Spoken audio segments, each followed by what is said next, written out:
বঙ্গে নির্বাচনী দামামা বেজে গেল। পশ্চিমবঙ্গে দু দফায় ভোট। বাংলায় প্রথম দফার ভোট 23 এপ্রিল, বাংলায় দ্বিতীয় দফার ভোট 29 এপ্রিল। প্রথম দফায় 23 এপ্রিল 152 বিধানসভা কেন্দ্রে ভোট, দ্বিতীয় দফায় 29 এপ্রিল 142 বিধানসভা কেন্দ্রে ভোট। চৌঠা মে বাংলায় ভোট গণনা। এই যে প্রথম দফায় অর্থাৎ 23 এপ্রিল 152 বিধানসভা কেন্দ্রে ভোট এবং দ্বিতীয় দফা অর্থাৎ 29 এপ্রিল 142 বিধানসভা কেন্দ্রে। কিন্তু প্রথম দফায় কোন কোন জেলা, কোন কোন বিধানসভা কেন্দ্র, ডিটেল জানাবে মৈত্রেয়ী রয়েছে আমার সঙ্গে সরাসরি। মৈত্রেয়ী,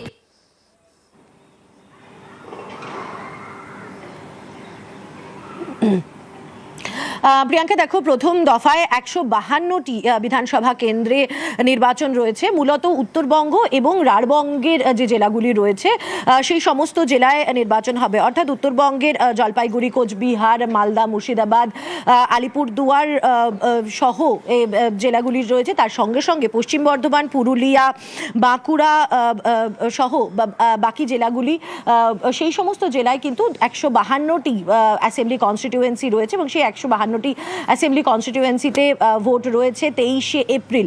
দ্বিতীয় দফার ভোট হবে 29 তারিখ এবং সেদিন মূলত ভোট হবে দক্ষিণবঙ্গের যে মূল জেলাগুলি রয়েছে, অর্থাৎ কলকাতা, উত্তর দক্ষিণ 24 পরগনা, পূর্ব বর্ধমান, হুগলি, নদিয়া সহ যে জেলাগুলি রয়েছে সেই সমস্ত জেলায় নির্বাচন রয়েছে এবং সেখানকার 142টি কেন্দ্রে ভোট রয়েছে বলে জাতীয় নির্বাচন কমিশনের তরফ থেকে জানানো হয়েছে। প্রথম দফার ভোটের জন্য নোটিফিকেশন জারি হবে 30 মার্চ এবং দ্বিতীয় দফা নির্বাচনের জন্য নোটিফিকেশন জারি হবে 2রা এপ্রিল। নমিনেশন জমা দেওয়ার শেষ তারিখ প্রথম দফার নির্বাচনের জন্য 6ই এপ্রিল এবং দ্বিতীয় দফার নির্বাচনের জন্য 9ই এপ্রিল নমিনেশন জমা দেওয়ার শেষ তারিখ।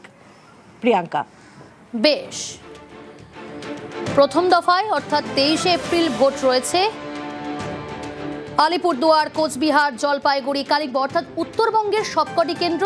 জঙ্গলমহল, মূলত জঙ্গলমহল, সেখানেও কিন্তু 23 এপ্রিল অর্থাৎ প্রথম দফার ভোট এবং দ্বিতীয় দফায় ভোট রয়েছে 29 এপ্রিল। 29 এপ্রিল কলকাতা, হাওড়া, 2 24 পরগনা, পূর্ব বর্ধমান, এই সমস্ত জেলায় কিন্তু ভোট রয়েছে। কিন্তু এই যে দু দফায় ভোট, এই দু দফায় ভোট উত্তরবঙ্গের সবকটি কেন্দ্র, জঙ্গলমহল, এই উত্তরবঙ্গ জঙ্গলমহলে একসঙ্গে ভোট।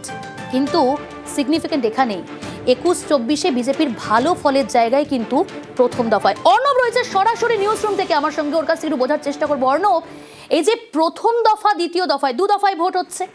প্রথম দফায় যদি আমরা একটু নজর রাখি, মূলত উত্তরবঙ্গের সবকটি কেন্দ্র এবং একই সঙ্গে জঙ্গলমহল, এই দুটি জায়গায় 21 এবং 24 কিন্তু বিজেপির যথেষ্ট ভালো ফলাফল।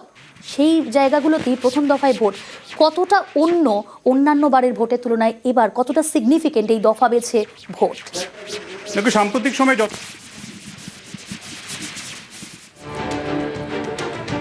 অর্ণব, তোমার কাছে আসছি, আমরা একটু যোগাযোগ করার চেষ্টা করছি। তবে যে কথা বলছিলাম যে উত্তরবঙ্গ ও জঙ্গলমহলে একসঙ্গে ভোট, 21-24 বিজেপির ভালো ফলের জায়গা। পশ্চিমবঙ্গে দু দফায় ভোট, 23 এপ্রিল প্রথম দফাতেই কিন্তু ভোট হচ্ছে সেখানে, চৌঠা মে ভোট গণনা। আমি আবারও যাব, নিউজরুম থেকে রয়েছে অর্ণব। যেমনটা বলছিলে তুমি। দেখো, বিভিন্ন দিক থেকে সাম্প্রতিক সময় যতগুলি সাধারণ নির্বাচন আমাদের রাজ্যে হয়েছে, সেটা লোকসভা হতে পারে, সেটা বিধানসভা হতে পারে, এইরকম নজিরবিহীন একটা পরিস্থিতি বা নজিরবিহীন একটা সিদ্ধান্তের মধ্য দিয়ে দু দফায় ভোট আমাদের রাজ্য দেখেনি। 2011 সাল, 2016 সাল, 2021 সাল 3টে বিধানসভা নির্বাচন এবং তার মধ্যবর্তী সময় যদি আমরা লোকসভা নির্বাচনকে নজরে রাখি তাহলে কিন্তু বহু দফায় ভোট হয়েছে, 2 না তার থেকে অনেক বেশি দফায় ভোট হয়েছে। এবং আমরা যদি ম্যাপটার দিকে তাকাই, তুমি দেখতে পাবে প্রিয়াঙ্কা, উত্তরবঙ্গ থেকে একেবারে বালুমাটি অর্থাৎ পূর্ব মেদিনীপুর পর্যন্ত একদিনে ভোট হচ্ছে প্রথম দফায়। অর্থাৎ আমি যদি কুচবিহার, আলিপুরদুয়ার, জলপাইগুড়ি, কালিম্পং, দার্জিলিং, উত্তর দিনাজপুর, দক্ষিণ দিনাজপুর, মালদাহ, মুর্শিদাবাদ, বীরভূম, পশ্চিম বর্ধমান, পুরুলিয়া, বাঁকুড়া, ঝাড়গ্রাম, পশ্চিম মেদিনীপুর এবং পূর্ব মেদিনীপুর, এই পুরো হলুদ যে জেলাগুলি আমাদের ম্যাপে দেখাচ্ছি দর্শকদের, এই পুরো জায়গাটার ভোট 152টা বিধানসভা আসনে, তা হচ্ছে 23 এপ্রিল। এবং এই জায়গায় আমরা যদি 2021 সালের বিধানসভা ভোটের যে পরিসংখ্যান আসনগত, তাতে দেখি যদিও 77টা সিট বিজেপি পেয়েছিল, পরে সেই সিট সংখ্যা অর্থাৎ দল বদল হয়েছিল, বিজেপি থেকে তৃণমূলে ফিরেছিল বা অনেকে জয়েন করেছিল, সেই সংখ্যা দেখলে এই প্রথম দফায় যতগুলি সিট রয়েছে অর্থাৎ 152টা আসনে ভোট হবে, তার মধ্যে 54টা আসনে বিজেপি 2021-এর ফলের নিরিখে কিন্তু তারা জিতেছিল বা এগিয়েছিল, জিতেছিল, জয়লাভ করেছে। অর্থাৎ এই 152-র মধ্যে 54টা আসনে বিজেপি শক্ত ঘাঁটি। সেই দিক থেকে প্রথম দফাটা হচ্ছে আমাদের রাজ্যের অন্তত ভোটের এই দফা অনুযায়ী, কমিশন নির্ঘণ্ট অনুযায়ী, তাতে কিন্তু বিজেপির জন্য যথেষ্ট ভালো জায়গা। এবং অন্যদিকে ঠিক দ্বিতীয় দফায় যখন আসছি আমরা, দ্বিতীয় দফায় দেখছি আমরা জানি আমাদের রাজ্যের বিধানসভা ভোটের ফল বা ভাগ্যটা গড়ে দেয় 3টে জেলা দক্ষিণবঙ্গের, যেটা বরাবর তৃণমূল কংগ্রেসের যথেষ্ট শক্ত ঘাঁটি। উত্তর 24 পরগনা, দক্ষিণ 24 পরগনা এবং কলকাতা 33, 31 এবং কলকাতা 11। এই যে 75টা সিট, এই 75টা সিটে কার্যত বিরোধীরা গত কয়েকটা নির্বাচনে দাঁত ফোটাতে পারেনি। এবং এই উত্তর 24 পরগনা, নদিয়া, পূর্ব বর্ধমান, হুগলি, হাওড়া, কলকাতা, দক্ষিণ 24 পরগনা ভোট হচ্ছে দ্বিতীয় দফায়, অর্থাৎ 29 এপ্রিল, যেটা আমরা ম্যাপের মধ্যে দেখছি লাল কালিতে 142টা আসন রয়েছে এখানে। এই 142 আসনের মধ্যে 2021-এর নিরিখে ফলাফল কিন্তু বিজেপির অত্যন্ত খারাপ, 15টা আসনে তারা এগিয়েছিল। এবং এই জায়গায় কিন্তু শাসকের অর্থাৎ শাসক দল বা তৃণমূল কংগ্রেস বাজিমাতটা এখানেই করেছিল এবং এটাই কিন্তু শাসক দলের সব থেকে বড় ঘাঁটি। সেই জায়গাটাতে কিন্তু দ্বিতীয় দফায় ভোট হচ্ছে।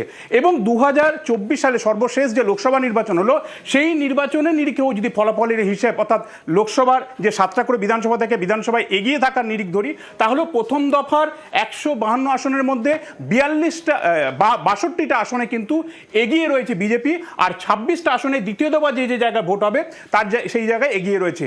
সব দিক থেকে দ্বিতীয় ফেজটা তৃণমূল কংগ্রেসের জন্য অত্যন্ত গুরুত্বপূর্ণ, অন্যদিকে প্রথম দফা বিজেপির জন্য অত্যন্ত গুরুত্বপূর্ণ। এবার আসছি, এবারে এই ভোট কেন অত্যন্ত গুরুত্বপূর্ণ বা বিভিন্ন দিক থেকে বিশেষ পরিস্থিতি তৈরি করেছে, কেন সাম্প্রতিক সময়ে নজিরবিহীন বলা হচ্ছে?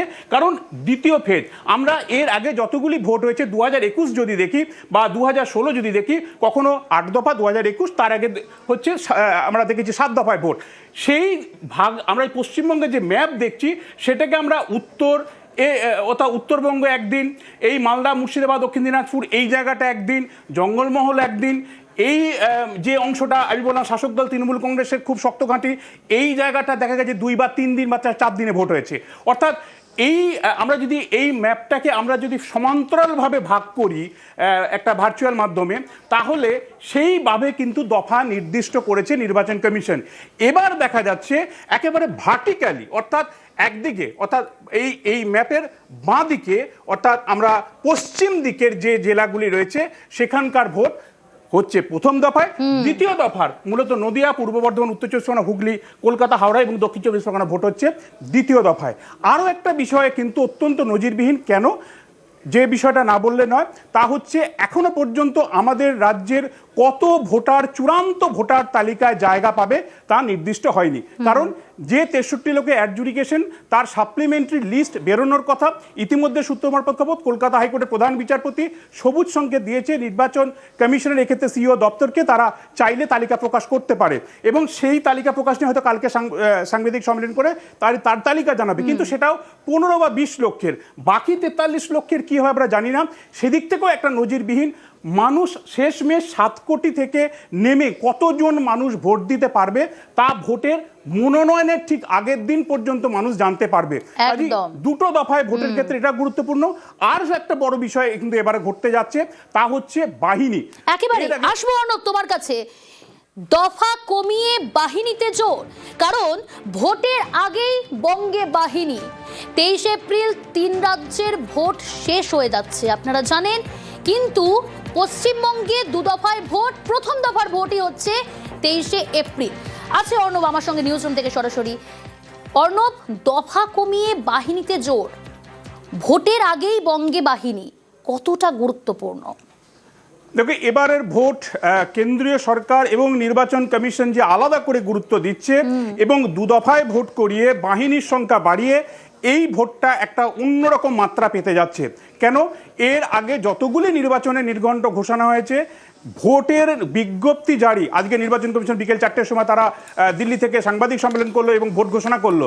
কিন্তু ভোট ঘোষণার আগেই আমরা দেখেছি আমাদের রাজ্যে ইতিমধ্যেই আধা সামরিক বাহিনী রাজ্যে এসছে, প্রায় 240 কোম্পানি, এবং বলাও হয়েছিল, নির্দেশ দেওয়া হয়েছিল যে প্রত্যেকটা বুথ, প্রায় 80,000-এর কাছাকাছি বুথ রয়েছে আমাদের রাজ্যে, প্রত্যেক বুথে এরিয়া ডোমিনেশন করতে হবে বাহিনীকে, এবং সেই রিপোর্টও চাওয়া হয়েছিল।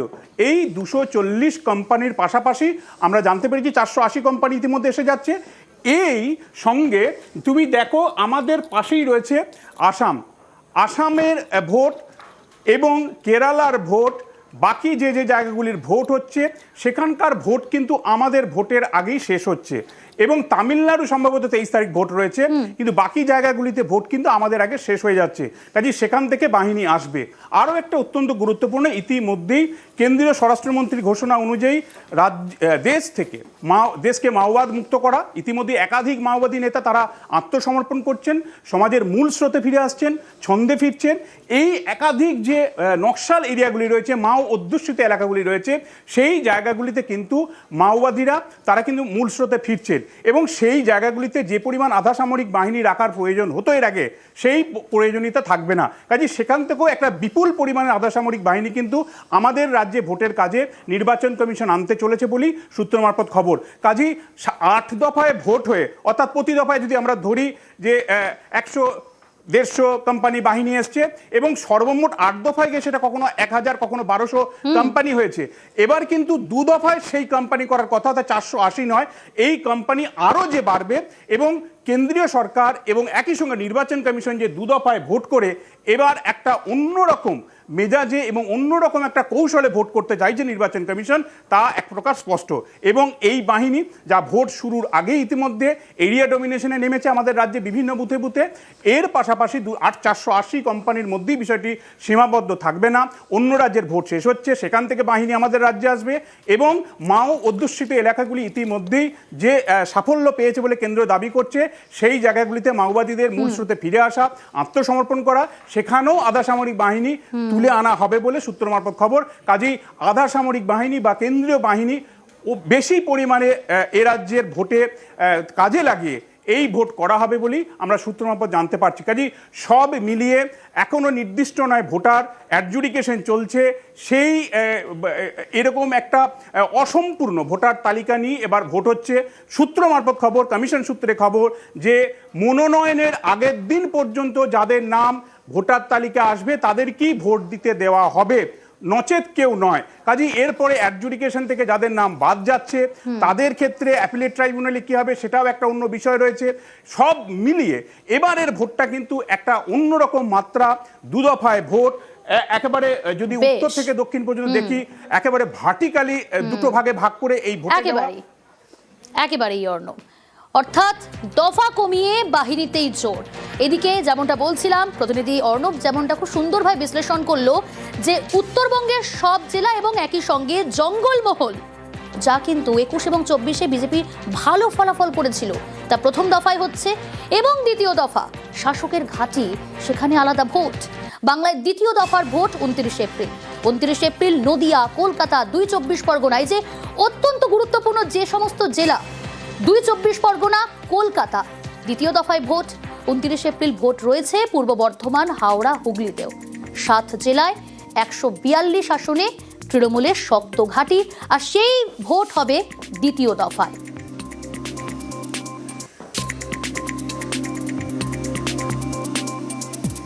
West Bengal, the 294 assembly constituencies, the polling shall be held in 2 phases. In the first phase 152 and the second phase 142. The date of poll shall be 23rd of April and 29th of April. And the counting shall be together for all, that is 4th of May 2026. 2 দফায় ভোটকে স্বাগত। আশা করা যায় বাংলায় শান্তিপূর্ণ vote করাতে পারবে commission. তার আগে ত্রুটিমুক্ত ভোটার তালিকা উপহার দিক কমিশন, মন্তব্য বিজেপির রাজ্য সভাপতি শ্রমিক ভট্টাচার্য। হরিয়ানায় নির্বাচন হলো, বিহারে নির্বাচন হলো, দিল্লিতে নির্বাচন হলো। নির্বাচনের পরে জেসিবি মেশিন দিয়ে পরাজিত প্রার্থীর বাড়ি কেউ গুড়িয়ে দিয়েছে, কোনো মৃত্যুর সংবাদ আছে, কোনো বোমাবাজি হয়েছে। সুতরাং এটা পশ্চিমবঙ্গের ক্ষেত্রেও একটা লজ্জার বিষয় যে সব রাজ্যে 1 দফা, আমাদের এখানে 2 দফা। আমরা নির্বাচন কমিশনের উপরে আস্থা রাখছি। আমরা মনে করি তারা এখানে শান্তিপূর্ণ ভোট করাতে সক্ষম হবেন, এবং তার আগে একটা ভেজাল মুক্ত, ত্রুটিমুক্ত ভোটার লিস্ট মানুষকে উপহার দেবেন। তৃণমূল কংগ্রেস সারা বছর মানুষের সঙ্গে থাকে, তৃণমূল কংগ্রেস তৈরি, প্রতিক্রিয়া তৃণমূল মুখপাত্র কুণাল ঘোষের। তৃণমূল কংগ্রেস সারা বছর উন্নয়ন এবং বাংলার মানুষের অধিকার রক্ষার যা কাজ করেন, আমরা একদিনেও তৈরি, ওদের যা ইচ্ছা আমরা তাতেই তৈরি, কারণ আমরা মানুষের সঙ্গে 12 মাস থাকি, শীত গ্রীষ্ম বর্ষা, বাংলায় মমতা বন্দ্যোপাধ্যায়ের সরকার ভরসা। আমরা প্রস্তুত। আগের বার ওনারা বলেছিলেন 8 দফায় ভোট করিয়েছিল, 8 দফা করোনার মধ্যে হেরেছে, তো এবার 2 দফায়, 8 দফায় কমিয়েছিল 77, এবার 2 দফায় সেটাও কমে 27-এ দাঁড়াবে, তো হয়ে গেল। দফা নয়, অবাধ শান্তিপূর্ণ ভোটের পক্ষে সওয়াল মোহাম্মদ সেলিমের।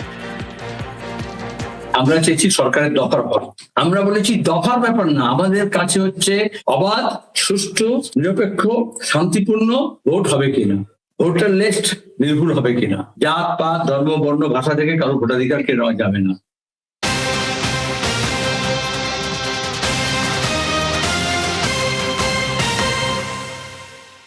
ভোটের নির্ঘণ্ট প্রকাশের পরে এবার গুরুত্বপূর্ণ বৈঠকে বিজেপি, কারণ বিজেপির প্রথম প্রার্থী তালিকা মঙ্গলবার। যেমনটা জানা যাচ্ছে, সম্ভাবনা ইতিমধ্যেই সেই গুরুত্বপূর্ণ বৈঠক শুরু করেছে। আরো ডিটেল জানার চেষ্টা করবো, সুস্মিতা রয়েছে আমার সঙ্গে। সুস্মিতা, দেখো, ভোটের নির্ঘণ্ট প্রকাশের পরে গুরুত্বপূর্ণ এবং জরুরি বৈঠকে বঙ্গ বিজেপি নেতৃত্ব, রাজারহাটের 5 তারা হোটেল, সেখানে এই মুহূর্তে বৈঠকে শ্রমিক, শুভেন্দু সুকান্ত সহ ভূপেন্দ্র যাদব, সুনীল বানসাল, বিপ্লব দেব, অমিত মালব্যরা।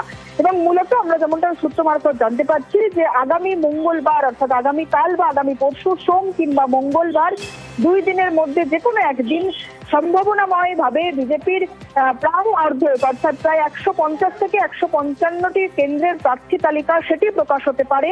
এবং সেই মোতাবেক যে বাকি 139টি আসনের প্রার্থী ইতিমধ্যেই ঘোষণা করা হচ্ছে না, অর্থাৎ যেগুলি এখনো পর্যন্ত দিল্লির নেতৃত্ব মারফত চূড়ান্ত হয়নি, সেই কেন্দ্রের প্রার্থীর নাম নেই আজকের মূলত বৈঠক বলেই বিজেপির সূত্রে খবর। এবং আমরা প্রত্যেকে জানি বিজেপির প্রার্থী তালিকা ঘোষণা হওয়ার আগে দফায় দফায় 3টি বৈঠক হয়। প্রথম বৈঠক বিজেপির রাজ্য নেতৃত্ব রাজ্যে বসে করে, দ্বিতীয় বৈঠক রাজ্য নেতৃত্বের সঙ্গে দিল্লিতে বৈঠক হয়, এবং তৃতীয় বৈঠক হয় পার্লামেন্টারি কমিটির সঙ্গে বিজেপির রাজ্য নেতৃত্বের বৈঠক হয়। সেই বৈঠকের পরেই চূড়ান্ত তালিকা প্রকাশ হয়। আমরা দেখেছি গত কয়েকদিন আগেই দিল্লিতে সেই বৈঠক হয়েছে, প্রথম জেপি নাড্ডার বাড়িতে, দ্বিতীয় প্রধানমন্ত্রীর বাড়িতে। তারপরেই মনে করা হচ্ছে আগামী মঙ্গলবার প্রথম প্রার্থী তালিকা বিজেপির প্রকাশিত হতে পারে। সেখানে 155টি কেন্দ্রের প্রার্থীর নাম থাকতে পারে বলেও সূত্রের মারফত জানা যাচ্ছে। সুতরাং যে 139টি প্রার্থীর নাম এখনো পর্যন্ত চূড়ান্ত করতে পারেনি বঙ্গ বিজেপি বলেই সূত্রের খবর, সেই 139টি প্রার্থীর নাম নেই আজকের মূলত বৈঠক বলেই বিজেপির সূত্রে খবর। এবং সেই বৈঠকে ইতিমধ্যেই বিজেপির শীর্ষ নেতৃত্ব তারা উপস্থিত রয়েছে। এবং ভোট ঘোষণা হতে জরুরি বৈঠকে বিজেপি নেতৃত্ব। বেশ, ভোটের নির্ঘণ্ট ঘোষণা হলো বিকেল 4টে। আর ভোট ঘোষণার আগেই বড় ঘোষণা রাজ্যের, বকেয়া ডিএ ঘোষণা রাজ্য সরকারের। 2026 সালের মার্চ মাস থেকেই বকেয়া মহার্ঘ ভাতা মিলবে, অর্থাৎ চলতি বছর চলতি মাস থেকেই বকেয়া মহার্ঘ ভাতা মিলবে। এ বিষয়ে ডিটেল জানাবে সোমরাজ রয়েছে আমার সঙ্গে। সোমরাজ,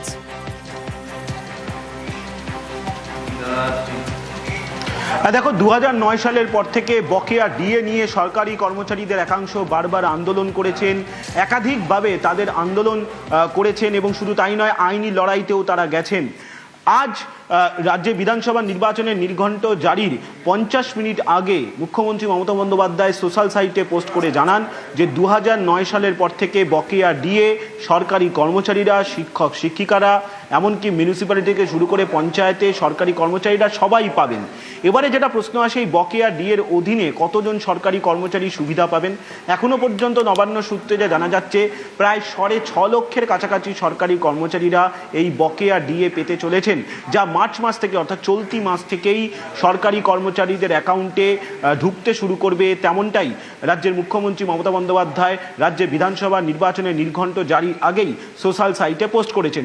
যদিও সরকারি কর্মচারীদের একাংশ বলছেন যে অর্থ দপ্তরের তরফে কি নির্দেশিকা জারি করা হয় সেদিকে তারা লক্ষ্য রাখছে। তার কারণ 25% মহার্ঘ ভাতা সুপ্রিম কোর্ট দ্রুত দিতে বলেছিল রাজ্যকে, যে বকেয়া মহার্ঘ ভাতা তার পরিমাণ 10,000 কোটি টাকারও বেশি।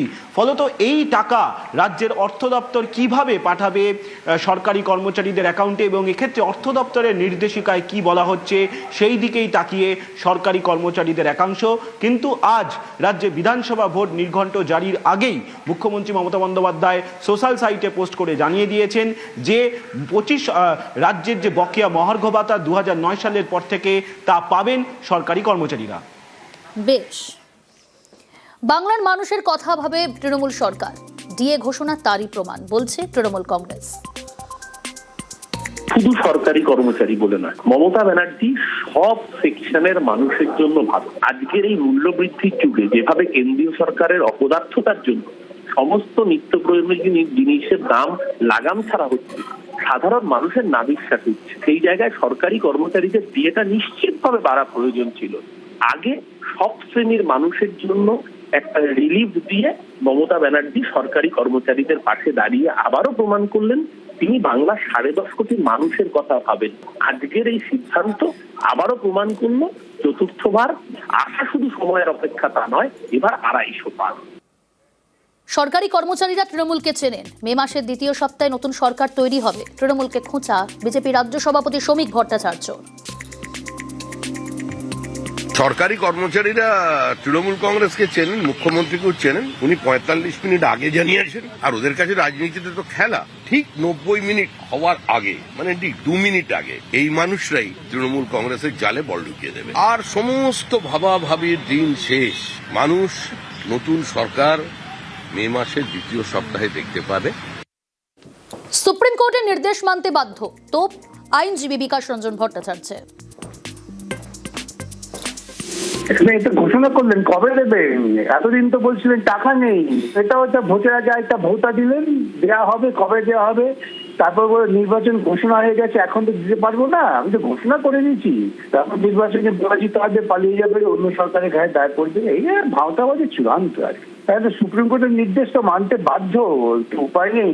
কিন্তু মার্চ মাস থেকে দিয়ে দেবেন, মার্চ মাস তো পার হয়ে গেল, টাকাটা ঢুকবে কবে থেকে? বকেয়া ডিএ ঘোষণা রাজ্য সরকারের, ভোটের গিমিক বলে খোঁচা বিরোধী দলনেতার। ভোট ঘোষণার আগে মরিয়া চেষ্টা বলে কটাক্ষ শুভেন্দু অধিকারীর। ঘোষণা করলেও টাকা দেবে না বলে তোপ শুভেন্দুর।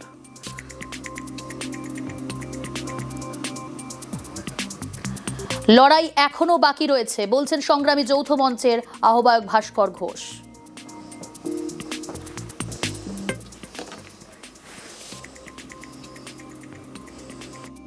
সংগ্রামী যৌথ মঞ্চ বিগত 3 বছর ধরে লড়াই চালিয়ে গেছে। আজকের ঘোষণা সেই ধর্মঘটের সর্বাত্মকতা, আমাদের আন্দোলনের যে পেনিট্রেশন এবং চাপটা যে জায়গাতে পড়েছে, সেই সমস্ত কিছু বহিঃপ্রকাশ স্বরূপই হয়েছে। লড়াই এখনো বাকি আছে।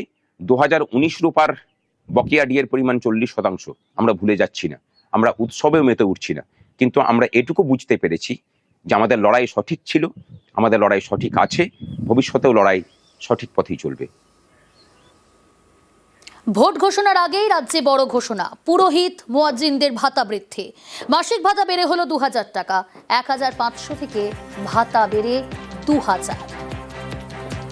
ভোট ঘোষণার আগে রাজ্যে আরও এক বড় ঘোষণা, পুরোহিত মুয়াজ্জিনদের ভাতা বৃদ্ধি করা হলো। এই বিষয়ে ডিটেল জানবো, সোমরাজ রয়েছে সরাসরি আমার সঙ্গে। সোমরাজ,